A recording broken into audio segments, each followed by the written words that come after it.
Hello बच्चों, welcome to Sunil academy. और आज मैं फिर से लेके आ गया हूँ क्लास 12th के बच्चों के लिए एक और इम्पॉर्टेंट क्वेश्चन। और ये क्वेश्चन पर्सनली मेरा बड़ा फेवरेट है।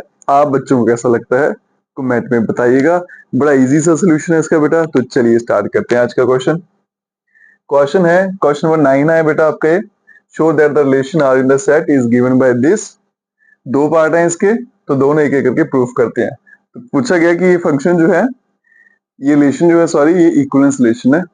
तो सबसे पहले क्या करेंगे बेटा, रिफ्लेक्सिव प्रूफ करेंगे। ठीक है, बड़ा आसान सा काम है रिफ्लेक्सिव प्रूफ करना, कुछ मुश्किल नहीं है। बस आर में जो कंडीशन दी है बेटा, इसमें ध्यान दीजिए। क्या पूछा गया, mod of A minus B is a multiple of 4। अगर नंबर्स को माइनस करके जो आंसर आ रहा है वो 4 का मल्टीपल है, तो वो पेयर जो है इस आर में बिलोंग करेगा। और इसी को यूज करके हम सारा कुछ प्रूफ करेंगे। जब भी रिफ्लेक्सिव प्रूफ करना है तो क्या करना है बेटा, इस लाइन में ये दोनों अल्फाबेट सेम कर दीजिए। क्या लिखेंगे, ए माइनस ए, कितना हो जाएगा 0। फिर क्या चेक करना है कि 4 का मल्टीपल है या नहीं है। तो 0 जो होता है it is a multiple of 4, तो which is a multiple of 4। ठीक है जी। ए माइनस ए करेंगे बेटा तो क्या आएगा, 0, 0 से मल्टीपल ऑफ 4। तो इसका मतलब ये जो पेयर है, पेयर क्या बनेगा, ए कॉमा ए। ये किसका पेयर बन जाएगा, आर का। और जब ए आर में चला जाए तो आपका जो रिलेशन है वो क्या बन जाता है, रिफ्लेक्सिव। तो इसका मतलब आर इज रिफ्लेक्सिव। है ना, बिल्कुल आसान बेटा, कुछ मुश्किल नहीं है। रिफ्लेक्सिव के लिए क्या करना है, दोनों अल्फाबेट जो है वो सेम कर देने हैं और चेक करना है कि ये कंडीशन सेटिस्फाई होती है नहीं। चलते हैं दूसरे पे, सिमेट्रिक। अब सिमेट्रिक में क्या करना है वो देखिए। सिमेट्रिक में खुद से एक पेयर ले लेना है, A B belongs to R. तो सिमेट्रिक में क्या करते हैं बेटा, हम रिलेशन में से आर में से एक पेयर उठाते हैं और फिर देखते हैं कि इसका जो उल्टा करके जो आंसर आता है, इसकी जो मिरर इमेज है, क्या वो भी आर में है या नहीं है। लेकिन एक पेयर खुद से लेट करना है, तो वो क्या ले लिया मैंने, ए बी। अब देखो बेटा, ए बी किस में है, आर में है। तो ये डेफिनेशन क्या कहती है, आर में जो भी जाएगा वो इस लाइन को सेटिस्फाई करेगा। इसका मतलब जो mod of A minus B है वो क्या होगा, multiple of 4, is multiple of 4। तो मुझे कैसे पता चला, बाय डेफिनेशन। ठीक है। अब देखो बेटा, इसमें से मैं माइनस कॉमन ले लेता हूं तो क्या बन जाएगा, b minus A is a multiple of 4। Mod में हमें पता है जो माइनस होता है वो प्लस बन जाता है। तो यहाँ पे क्या आएगा answer, mod of b minus A is a multiple of 4। तो यहाँ देखो बेटा, b माइनस ए जो है 4 का क्या है, मल्टीपल। तो इसका मतलब ये जो पेयर है मॉड के अंदर, ये कहाँ चला जाएगा, आर में। इसका मतलब आपका जो आर है इज सिमेट्रिक। ठीक है बेटा, ए बी भी आर में है, बी ए भी आर में है, तो सिमेट्रिक हो गया। तीसरा आ गया आपका ट्रांजिटिव। ट्रांजिटिव के लिए क्या करना है बेटा, दो पेयर लेके चलने हैं आर में, एक ए बी और दूसरा बी सी। ठीक है, ऐसे पेयर होने चाहिए कि इसका फर्स्ट और लास्ट सेम आना चाहिए। ठीक है। अब देखो बेटा, ए बी किस में है, आर में। तो इसका मतलब ए बी पे ये वाली डेफिनेशन लागू हो जाएगी। तो क्या बन जाएगा, mod A minus B is a multiple of 4। ठीक है जी। एंड बी सी भी आर में है, तो फिर बी सी पे भी ये लागू हो जाएगा। तो mod of B minus C is a multiple of 4। ठीक है बच्चों। और प्रूफ क्या करना है कि ए सी जो है वो आर में है।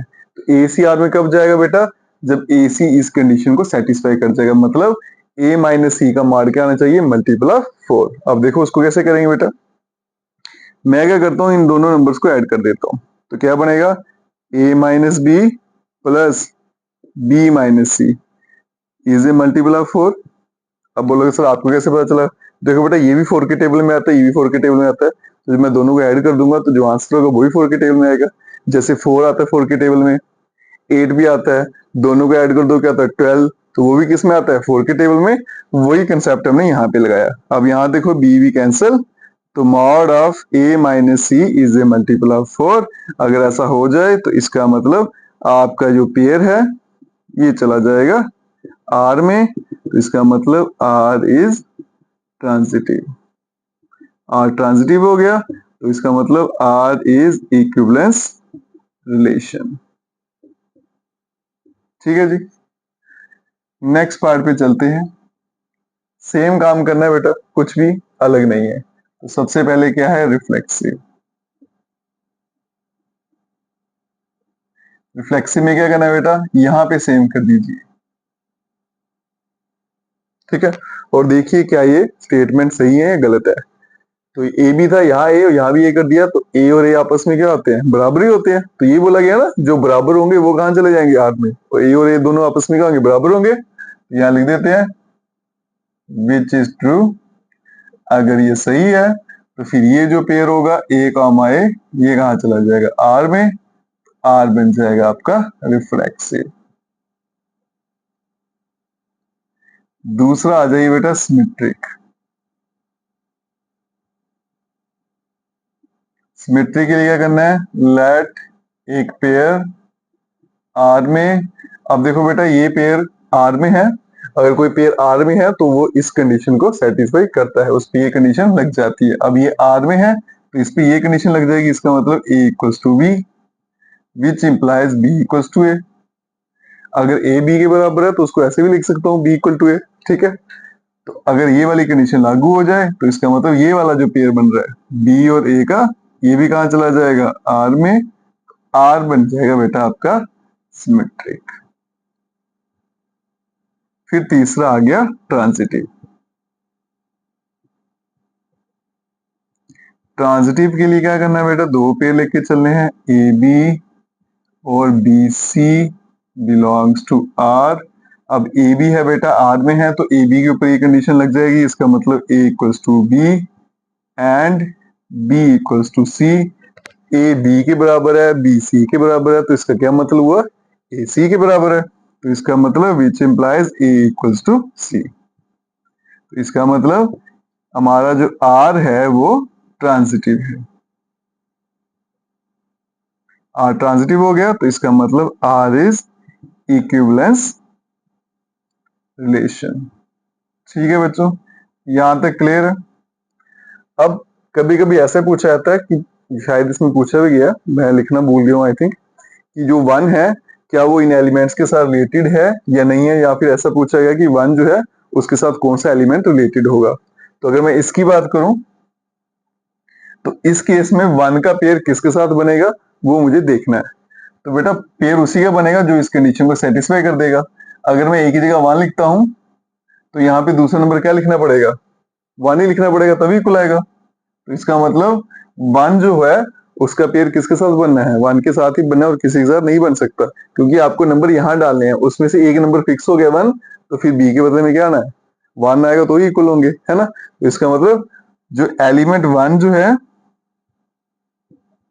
इज रिलेटेड टू इटसेल्फ, वो खुद से ही रिलेटेड है। ठीक है, इसके साथ ही बेटा आपका क्वेश्चन यही खत्म होता है। बड़ा अच्छा सा क्वेश्चन है।